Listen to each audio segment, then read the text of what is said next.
पिछड़े जातियों का जो 27% का आरक्षण था, यही हमारे विपक्षियों ने 27 को 14% कर दिया था।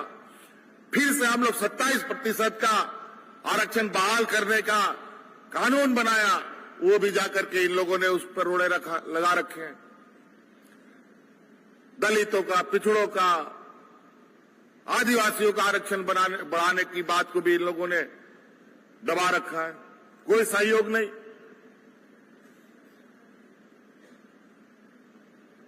कहीं से भी नहीं।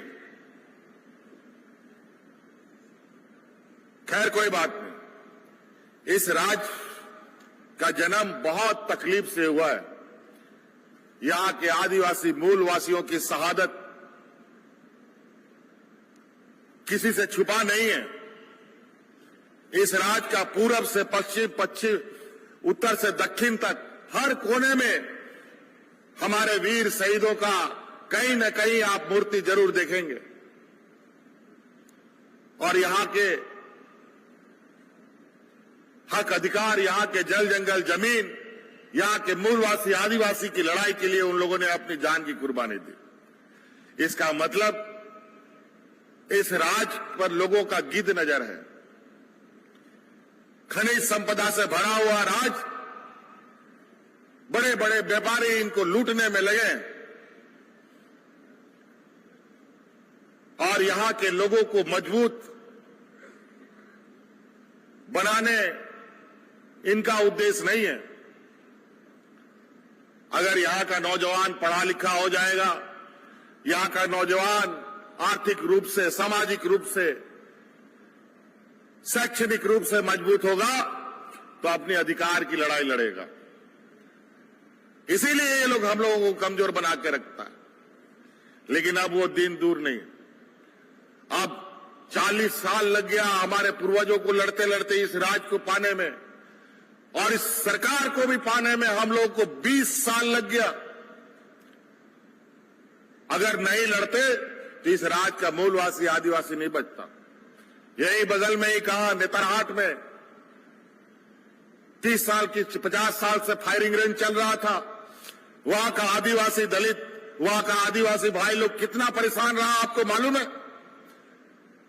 अंतोगत्वा हमारी सरकार बनी, उस फायरिंग रेंज को बंद करके जो जमीन फायरिंग रेंज के लिए उपयोग होता था वो वापस हम लोगों ने ग्रामीणों को वापस कर दिया। हजारों एकड़ जमीन हजारीबाग में जो कंपनी नहीं लगी, वो कंपनी से वापस लेकर के वापस किसानों को कर दिया। और ये लोग हम ही को बोलते हैं कि जमीन लूट लिया। बताओ, इस राज्य का जमीन का मालिक यहां का मूलवासी आदिवासी। हम लोग बाहर से आए हैं क्या? इंपोर्ट होके आए हैं क्या?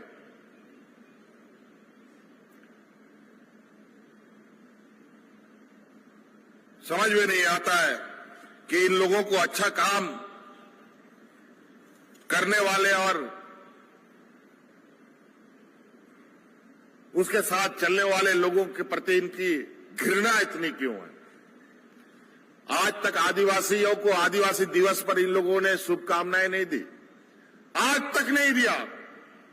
और अब जैसे जैसे चुनाव आया, पहली बार अब इन लोगों को आदिवासी या भगवान बिरसा मुंडा और सिद्धू कान्हू दिख रहा है।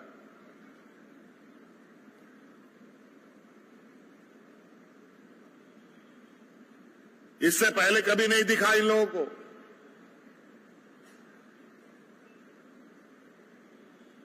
इन लोग का कभी देश और राज्य के प्रति, गरीब गुरुआ आदिवासी दलितों के प्रति कोई संवेदनाएं नहीं रही है। ये लोग व्यापारियों की जमात है। ये लोग ऐसा व्यापारी है जो आपका खून भी लोग सिरिंज से निकाल ले। देने का तो बात कर छोड़िए। आज यही वजह है कि आज देश का अर्थव्यवस्था पैर पर नहीं, सर के बल खड़ा है। आज गांव का लड़का लोग सबसे पहले नौकरी कहां जाता था? फौज में हमारे ग्रामीण क्षेत्र के बच्चे जाते थे। हमारे शहीद अलबत एक्का को आप लोगों ने नाम सुना होगा। रांची का फिरायलाल चौक को आप लोगों ने देखा होगा, जिसको अल्बर्ट एक्का चौक भी कहते हैं, वो एक फौज था।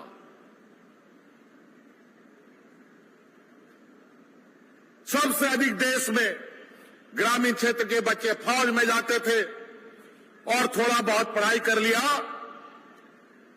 तो वो बच्चा लोग रेलवे में नौकरी करने जाता था। थोड़ा उससे अच्छा पढ़ लिया तो बैंकों में नौकरी करने जाता था।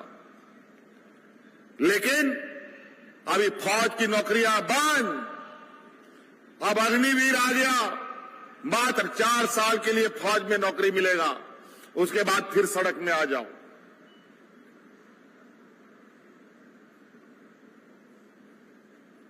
बैंक में भी नौकरी खत्म, क्योंकि बैंक सब बंद होकर के